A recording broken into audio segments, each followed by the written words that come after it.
Remove the plastic tray from the Edge Pro box.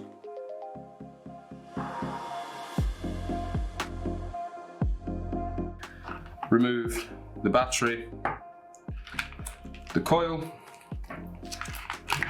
on the tank.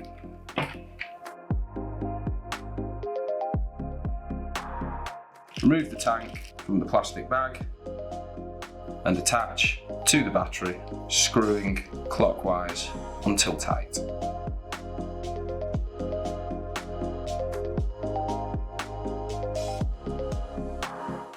Remove the coil from its plastic bag, insert into the device until the top silicone O-ring is just below, and then turn clockwise until tight.